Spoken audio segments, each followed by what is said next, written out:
Hello, it's BrickBROSUK, and to continue our clone vehicle creations, we thought we'd combine two of the LEGO Star Wars Jedi and Clone Trooper battle packs, because we know it's a multi-build combination lots of you have been eager to see. And after a bit of time designing, we managed to make the multi-build we're calling the Republic Transporter. So if you like the look of this vehicle, you can follow our step-by-step build tutorial at the end to construct it, but first let's take a closer look at our new Star Wars creation. Now, our Republic Transporter uses up all of the pieces, and its main role in a clone army is to hover just above the ground, ferrying troops or supplies across the battlefield. We've also given it a nice open top, sleek shape, a decent dark red and white Republic colour scheme, and most importantly, plenty of room on board for the minifigures.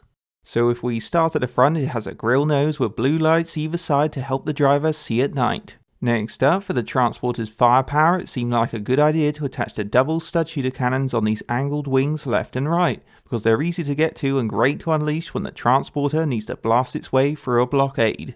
You also might have noticed in between the stud shooters we clipped both curved canopies together to make a larger cover for the cockpit, and the canopy can fold forward for easier access to the driver's seat.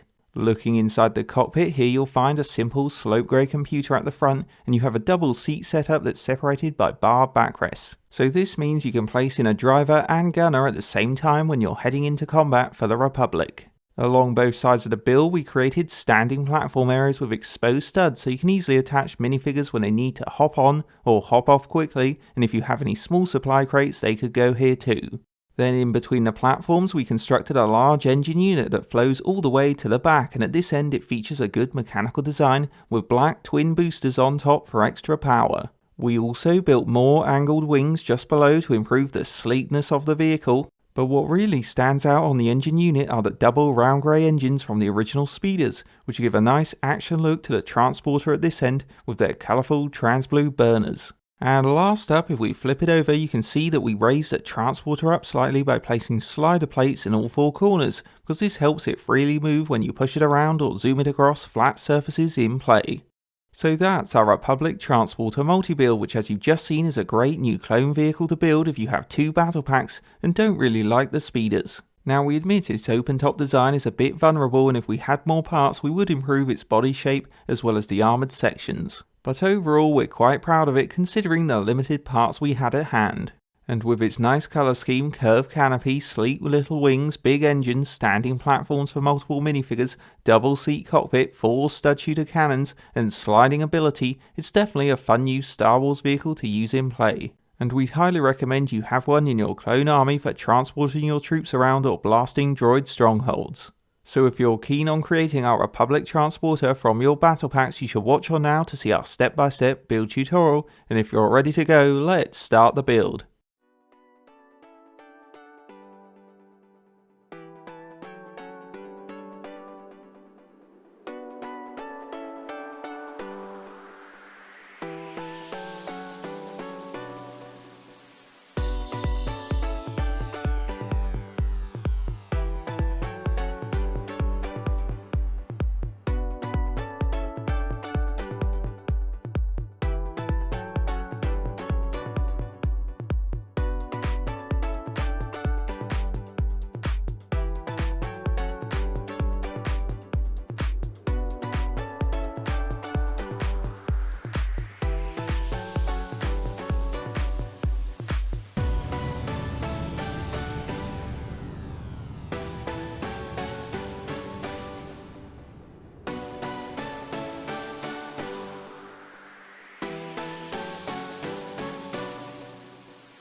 And that's the finished build, so now you can enjoy our Republic Transporter, or maybe you've taken inspiration from this creation to make something more awesome. Hope you enjoyed a BrickBros UK multi-build, and don't forget to like, comment and subscribe to BrickBros UK.